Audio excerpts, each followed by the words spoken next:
Hello everyone, क्रांतिकारी students के YouTube channel पर आप सभी का फिर से स्वागत है। मैं अंजना मेहरा आज आपके सामने अपनी नई क्लास लेने जा रही हूं। और जैसा कि मैंने मंडे को बताया था कि क्लास स्टार्ट करने से पहले आप सभी को मेरे साथ क्या बोलना होगा, जय महाकाल। तो आइए आज का अपना मोटिवेशनल कोट देखते हैं। आज का मोटिवेशनल कोट है, गति से ज़्यादा महत्वपूर्ण दिशा होती है। गति से ज़्यादा महत्वपूर्ण दिशा होती है। अपनी गति सही दिशा में रखें। कहने का मतलब आपको पढ़ते ही समझ में आ गया होगा कि हम किस बारे में बात कर रहे हैं। इसका ये मतलब है कि आप जो अपनी मेहनत कर रहे हो अपने सपनों को पाने के लिए, अपनी जो पढ़ाई कर रहे हो उसे अपना मतलब बिल्कुल सही दिशा में, ऐसा नहीं हो कि आपके सिलेबस में कुछ और है और आप पढ़ कुछ और रहे हो। वैसे तो इतना बेवकूफ़ कोई है नहीं कि सिलेबस में जो नहीं है वो भी वो पढ़ेगा, बट एक जो सही मैटर होता है जिससे अपन अपना एग्ज़ाम क्लियर कर सकते हैं या अपने ड्रीम कंप्लीट कर सकते हैं, तो उसका वो आपको करना चाहिए कि अपनी जो भी दिशा है उसे सही रखें। तो आइए आगे अपनी क्लास स्टार्ट करते हैं। इतिहास के स्रोत। तो हम इतिहास पढ़ते हैं उसके बारे में हमें पता कैसे लगता है, इसको जानने के भी तो कुछ साधन हुए होंगे इतिहास में। तो आइए जानते हैं इसके स्रोत। इतिहास के दो प्रमुख स्रोत है। पहला तो है पुरातात्विक स्रोत।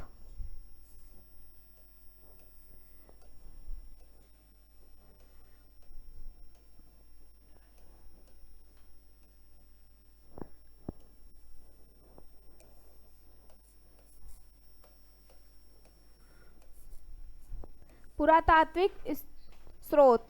फिर आता है साहित्यिक स्रोत।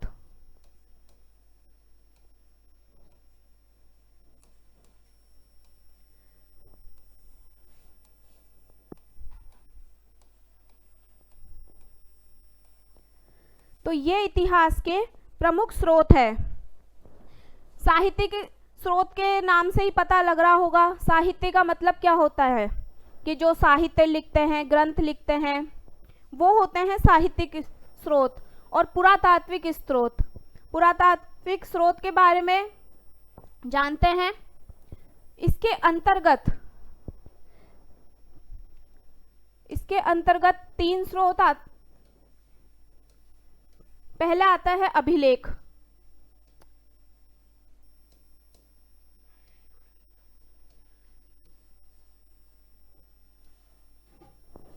सेकंड सिक्के।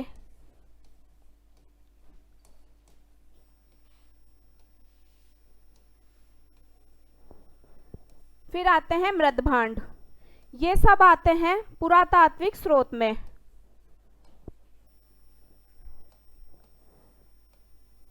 और पुरातात्विक स्रोत का मतलब होता है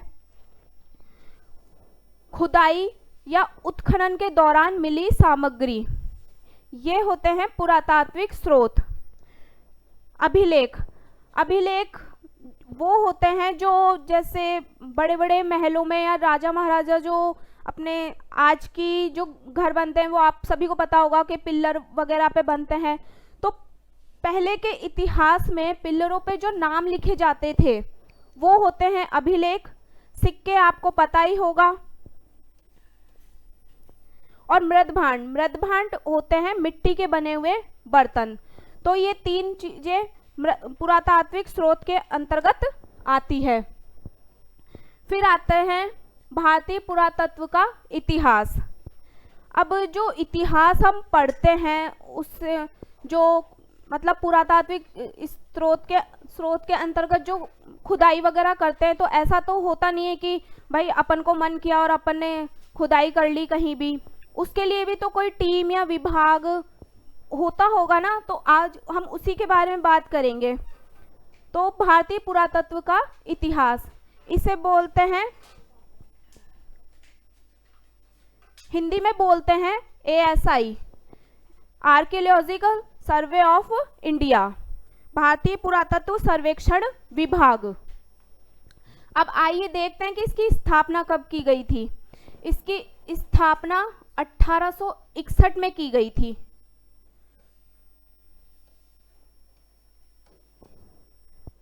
और इसका मुख्यालय नई दिल्ली में है।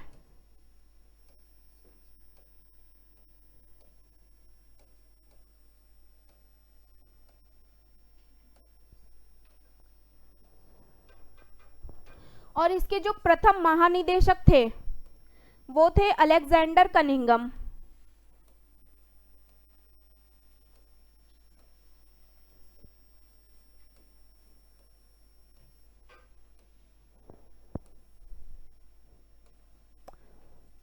ये इसके प्रथम महानिदेशक थे।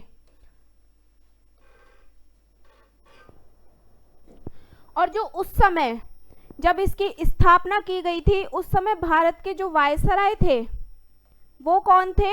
Lord Canning. तो भारतीय पुरातत्व सर्वेक्षण विभाग की स्थापना 1861 में लॉर्ड कैनिंग के समय की गई थी और अलेक्जेंडर कनिंघम इसके प्रथम महानिदेशक थे। अब आते हैं इसके कार्य। इस विभाग के अंतर्गत पुरातत्व में ये कौन कौन से कार्य करते हैं वो देखते हैं। तो ये सबसे पहले तो उत्खनन का कार्य करते हैं। उत्खनन का मतलब होता है खुदाई करके जो इन्हें चीजें मिलती है उसका कार्य करते हैं। फिर सर्वेक्षण का आपको पता ही होगा। आजकल तो जैसे मशीनें चल गई कि कहाँ पर क्या चीज़ है तो पहले से पता चल जाता है, बट उस टाइम पे इतना सब कुछ नहीं था तो वो सर्वेक्षण करके पता लगाते थे कि इस जगह करना है, खुदाई करनी है या जो भी है। फिर जो इन्हें चीज़ें मिलती है, अब ऐसा तो है नहीं कि जो चीज़ें मिली है उनको घर लेके चले गए, उनके लिए संग्रहण भी करना पड़ता है, तो वो संग्रहण भी करते हैं। फिर उसका बाद में करते हैं ये अध्ययन, जिससे हमें पता लगता है इतिहास।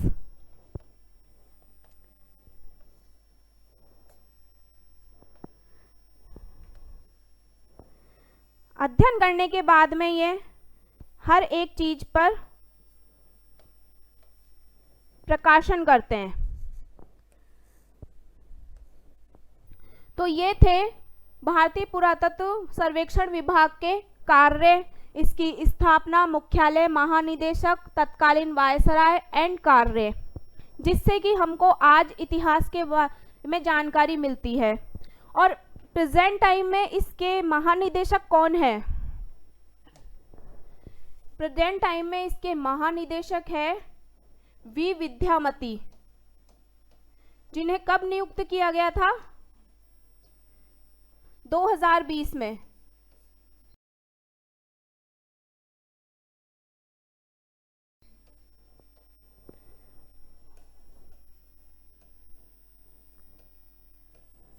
मई 2020 में नियुक्त किया गया था वी विद्यामती को। ये इसकी प्रेजेंट डायरेक्टर जनरल है, महानिदेशक है। तो दोस्तों ये थी आज की अपनी क्लास। मिलते हैं नेक्स्ट क्लास में। Thank you.